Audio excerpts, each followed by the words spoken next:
Bon, d'abord, je vais vous laisser écouter. Je pense que vous entendez ce qu'il y a autour de moi. C'est toujours vers 9h que les cigales en Provence se réveillent. Et là, elles sont sacrément présentes. Et vous verrez que ça va monter en puissance d'ici la fin de l'émission. Bonjour Anne-Sophie Alsif. Bonjour. Bienvenue, vous êtes chef économiste du cabinet d'audit BDO France et professeur à Paris 1 Panthéon-Sorbonne. Je signale qu'hier dans la tribune, avec l'ancienne ministre Corinne Lepage et avec Serge Savasta, le président du fonds Omnes Capital, vous signez une tribune qui est exactement dans les thématiques de l'actualité du jour. Un mix énergétique nucléaire et renouvelable est indispensable pour réindustrialiser la France. On va en parler. Emmanuelle Auriol, bonjour. Bonjour Nicolas. J'ai le plaisir de retrouver Emmanuelle, que j'ai rarement à Paris parce qu'elle est toulousaine. Elle est professeure d'économie à l'école d'économie de Toulouse, membre du Cercle des économistes et membre du Conseil d'analyse économique. Lucie Robquin, bonjour. Bonjour Nicolas. Bienvenue, directrice des rédactions de la Tribune. On essaiera de dire un mot ensemble des contrôleurs aériens si on a une seconde Avec avant la fin de l'émission. Ludovic Subran. Bonjour. Bienvenue, directeur des investissements d'Allianz, chef économiste d'Allianz, et vous avez publié L'export fait vivre ces entreprises françaises championnes du monde au cherche-midi. Vous avez vu la note de Rexecode pour Schema qui dit on est super bon sur la qualité, on est mauvais sur le prix. Le Made in France, c'est trop cher. Ouais, Voilà. et on n'est pas aussi bon que les Italiens. Les Italiens, ils ont ce don, c'est-à-dire ils prennent de l'huile d'olive espagnole et puis ils multiplient le prix par 5 en mettant du design dans une bouteille. Si on arrivait à faire ça, on serait très très bon en France. Mais il faut faire du Made in Italy. Made in Italy. Bon, 2-3 éléments d'actualité. Le Parisien sort une note de l'Inspection Générale des Finances qui dit il faut de l'argent. Alors on va peut-être aller tailler la niche fiscale des dons. Ça concerne 5,5 millions de personnes. Ça engloutit, c'est à 3,6 milliards de manque à gagner. Baissons les plafonds, faisons évidemment des perdants, allons chercher 360 millions d'euros. Et la même note dit qu'il faudrait peut-être aller tailler dans les subventions aux associations, 49 milliards tous les ans, les subventions aux associations. Allons chercher 1 milliard. Vous avez par exemple l'ex-fondation Abbé Pierre qui dit « Moi, 97% de mon budget, c'est la générosité publique. Donc globalement, si on fait ça, eh bien je suis mort. » Et puis il y a ce rapport du Sénat qui a été publié hier et qui dit qu'il faudrait arrêter de se la raconter sur les espoirs d'économie en faisant le grand ménage des agences et opérateurs d'État. Bercy avait dit 2 à 3 milliards, les LR, mais non, 5 milliards. Et puis RN a dit 8 milliards. Non, le rapport du Sénat dit au mieux, on fera 560 millions d'euros. La situation est extrêmement grave, dit François Bayrou. Il faut des efforts considérables. Et on a eu le rapport de la Cour des comptes qui a à nouveau tiré la sonnette d'alarme en faisant chaque fois monter un peu plus haut le niveau de l'échelle de Richter, Ludovic. Est-ce que c'est chaud ? Oui, je pense que c'est chaud. Moi, je pense surtout qu'un Premier ministre ne devrait pas dire ça. Que ça sert absolument à rien de dire la situation est extrêmement grave, à moins de vouloir une issue politique pour se positionner pour 2027, qui est un peu la rumeur parisienne du moment, c'est-à-dire clasher sur le budget, le gouvernement tombe en octobre et puis il dit que lui c'était la rigueur. Je crois savoir qu'il a aussi consulté d'anciens premiers ministres pour leur demander comment ils avaient géré la pression des marchés. Donc c'est quelque chose qui l'intéresse, François Bayrou. Moi, ce que je peux vous dire en tant qu'investisseur, oui, la France a ce problème qui, c'est vrai, est très différenciant. On a un taux record de prélèvements obligatoires et on a un taux record de déficit public. Et donc, la situation est difficile. Est-ce qu'elle est grave ? Moi, je ne pense pas à un incident de marché, j'y crois pas. Je pense qu'il y a encore beaucoup de gens qui sont prêts à prêter à la France. En revanche, je pense que le coût, c'est-à-dire que combien les gens sont prêts à demander à la France pour prêter, va certainement augmenter. Et aussi parce que l'Allemagne va émettre plus, et donc les gens vont se repositionner sur l'Allemagne avec les efforts de guerre. Et parce que, encore une fois, je trouve que c'est normal de demander à un pays qui n'est pas très sûr de sa trajectoire budgétaire, qui ne sait pas dégager d'excédent primaire depuis 40 ans, de demander un peu plus. Donc le prix de la dette va augmenter. Après, je le dis quand même, le coût du service de la dette en France n'est que de 2%.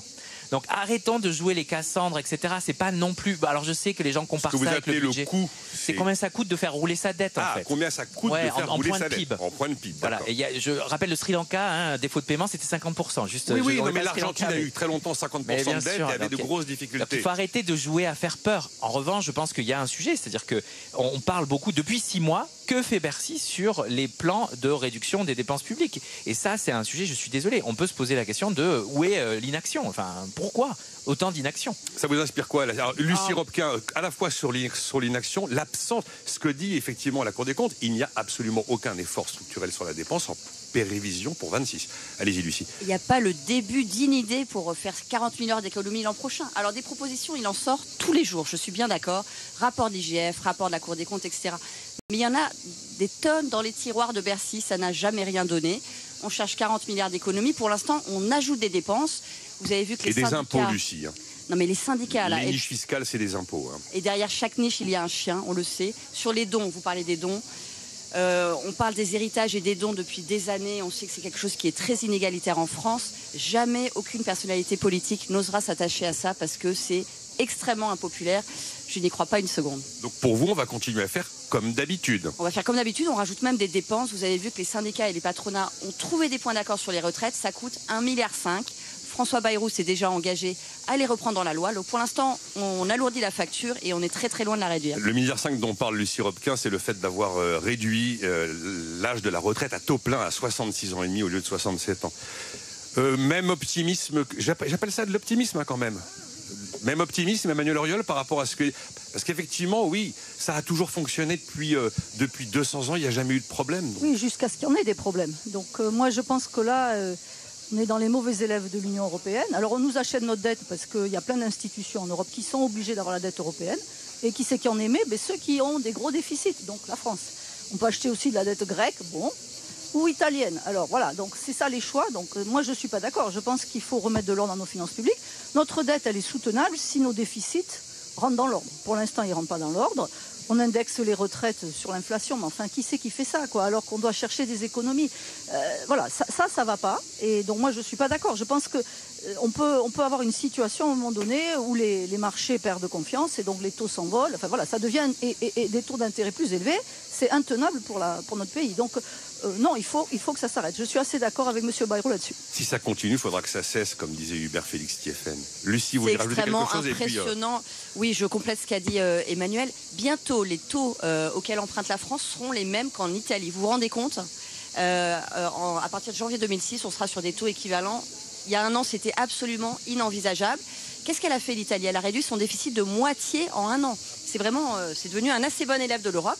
La France devient le plus mauvais élève de l'Europe et ça va se payer cher sur les marchés. Ce qu'on peut craindre, je pense, c'est l'attaque de fonds spéculatifs qui, à un moment, vont s'amuser à spéculer sur la dette française.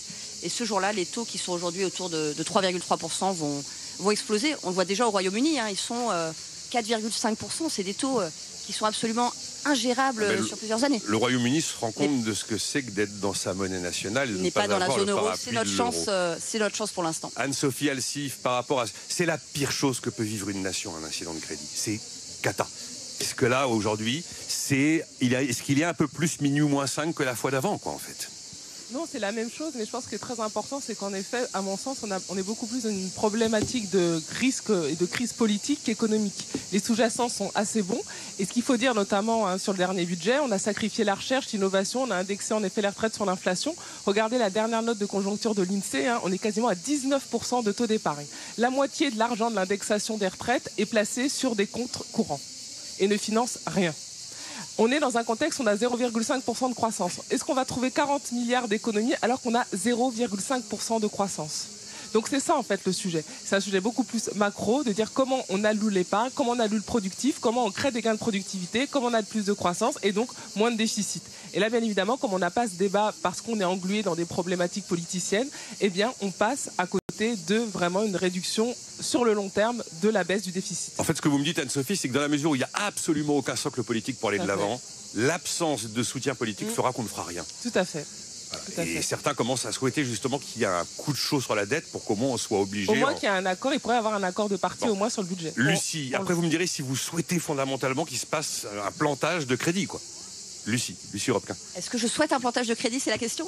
Par exemple, non, mais je sais pas, vous alliez réagir, réagissez comme vous le sentez, mais... Non, ce que je voulais dire, c'est qu'effectivement, la coalition gouvernementale est en train de se fracturer. Enfin, le socle commun, ce qu'on appelle ce socle commun entre la droite et la gauche. Jean-François Copé a dit que le budget était infaisable, il l'a déjà dit. Il a dit on refusera toute hausse d'impôts, et à la moindre hausse d'impôts, il menace de quitter le gouvernement, enfin, en tout cas, LR. Et Braun-Pivet a dit exactement l'inverse hier. Il faut des hausses d'impôts. Donc on sent que vraiment aucun consensus ne sera possible au moment du budget en septembre. Je pronostique, pourquoi pas, une motion de censure. Le RN fait planer cette menace. C'est le risque qui pèse aujourd'hui sur la France. Il ne faut jamais oublier que la crédibilité d'une nation sur le plan économique, la soutenabilité de sa dette, sa perspective de long terme et sa croissance potentielle sont des éléments clés de la fiabilité, de la constance qu'on peut avoir dans une signature souveraine. La stabilité politique est un élément essentiel. Et si la stabilité politique vacille, là, ça peut être un élément accélérateur d'une difficulté. Votre position sur pour ou contre une bonne claque? Une bonne claque, parce qu'effectivement, on se rend compte à vous écouter, et vous avez raison, les conditions pour aller de l'avant ne sont pas réunies. Oui, moi je crois que Emmanuel Auriol. malheureusement, il me semble que la France, c'est un peu comme la Grèce, c'est-à-dire que s'il n'y a pas un choc, on ne va pas réussir. On n'est pas un pays où on discute, on n'est pas un pays où les gens sont capables de se mettre autour de la table, de dire bon, on a des problèmes, par exemple le déficit des retraites, ça devrait être équilibré puisque c'est par répartition, ça l'est pas. Voilà, c'est un problème démographique, bon, c'est impossible apparemment. Donc j'ai bien peur que ce soit les marchés qui nous rappellent à l'ordre avec les taux qui s'envolent et c'est plus soutenable et donc il va falloir faire quelque chose. Je ne vois pas d'autre issue parce que notre pays est paralysé, on a des motions de censure. Enfin, et ça ajoute, je suis tout à fait d'accord avec ce qu'a dit Anne-Sophie, ça ajoute au trouble notre situation budgétaire.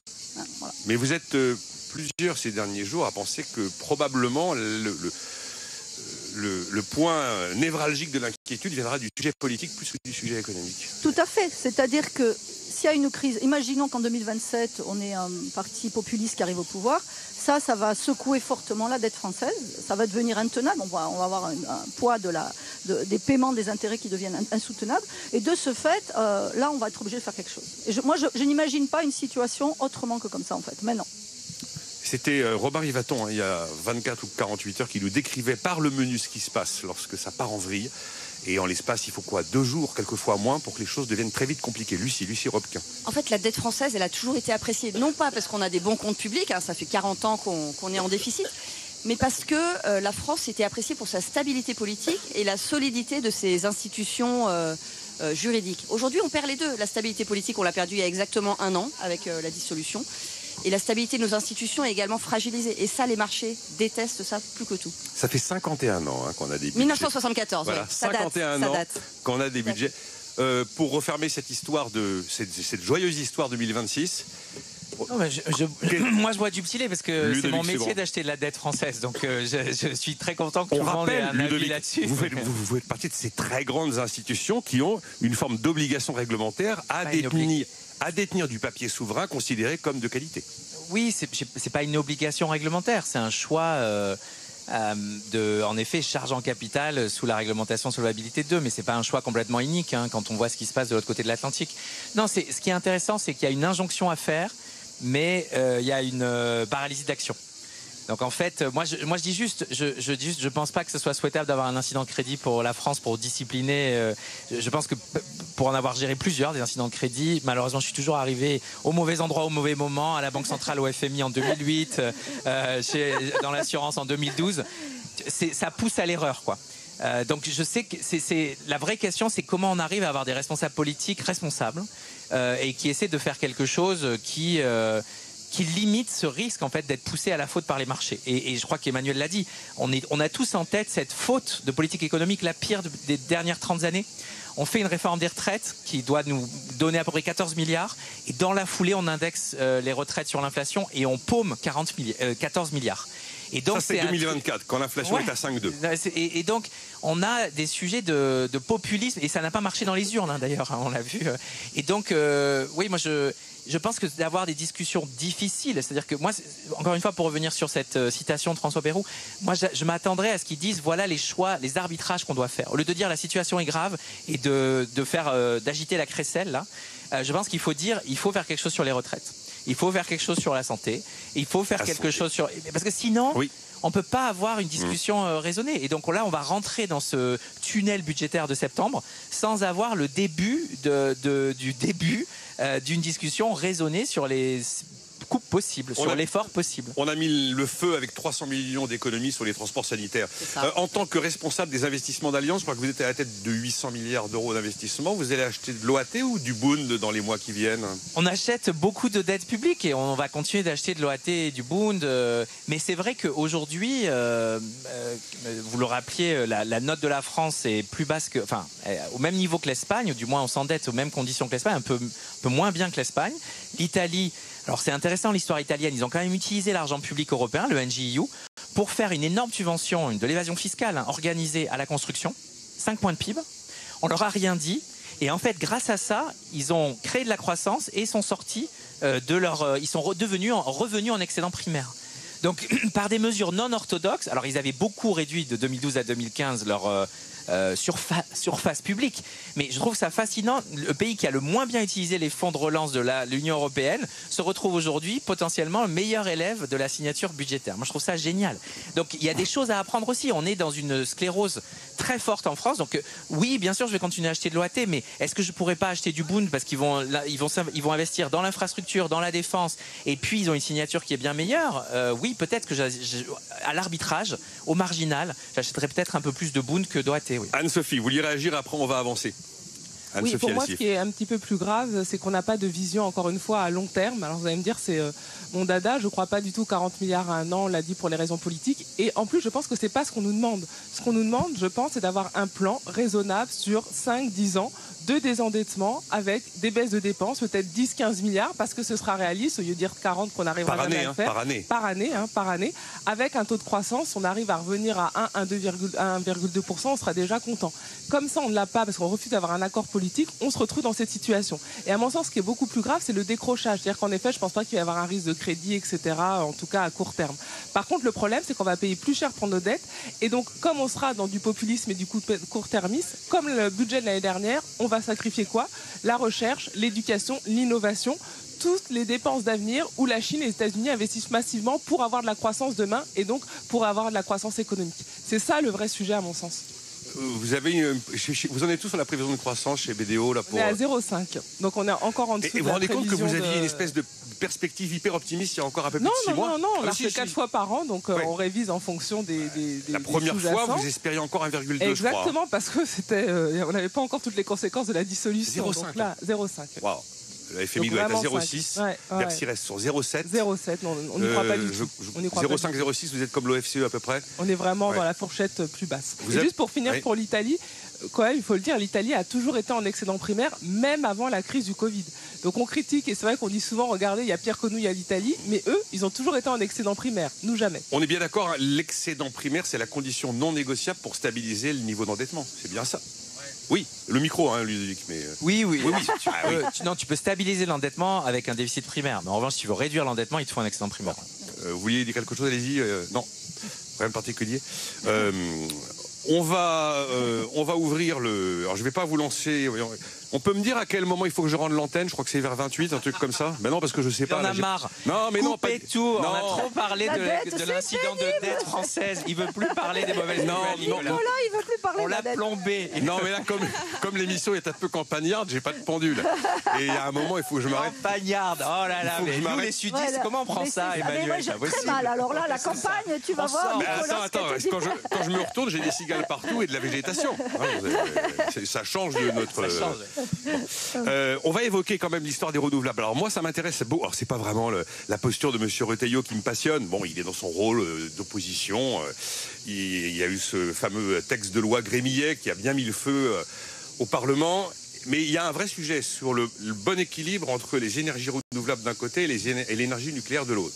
On a vécu cet énorme blackout en Espagne. On s'est rendu compte qu'il y a un moment, quand vous avez un excès de production de la part d'énergies qui sont non pilotables, eh bien vous vous retrouvez dans des situations où effectivement vous pouvez saturer votre réseau et s'il n'y a pas moyen de le désaturer, vous arrivez à un blackout. C'est pour ça qu'on se pose la question de savoir s'il faut continuer à accélérer sur le renouvelable ou pas. Et s'il faut considérer qu'il y a un niveau qu'il ne faut pas dépasser. La position de la Commission de régulation de l'énergie avec Emmanuel Vargon a plutôt été de dire il y a un niveau de renouvelable qu'il ne faut pas aujourd'hui dépasser. Alors après, la question de savoir si toutes les subventions publiques doivent s'arrêter, c'est une autre question. On doit avoir, je pense, 2 minutes, Anne-Sophie. Ça vous a conduit, et on va en reparler après, à commettre cette tribune, publiée dans la tribune de Lucie. Bien sûr. Un mix énergétique nucléaire renouvelable indispensable pour réindustrialiser la France. Mais quel mix énergétique ? C'est ça le sujet, et à mon sens, c'est excessivement grave, parce que le problème, c'est qu'on risque de faire la même erreur fatale du nucléaire. Là, ce qui se passe, on a fait un rapport en effet avec France Stratégie, on expliquait, on veut réindustrialiser la France. Tous les jours, les politiques le disent sans savoir ce qu'il y a derrière, on veut réindustrialiser, on veut réindustrialiser. C'est un peu une incantation. C'est une incantation. Dès qu'on pose les 3 questions, il n'y a plus personne. Réindustrialiser à combien? Aujourd'hui, on est à 9,4 de l'industrie dans le PIB. Bon, l'Italie est à 16, on est à quoi? 9,4% de la part de l'industrie dans le PIB. L'Italie est à 16, l'Allemagne est à 20. Dans notre rapport, on a fait des simulations si on était à 12, 13, 15. 15, c'est impossible, justement à cause de l'énergie.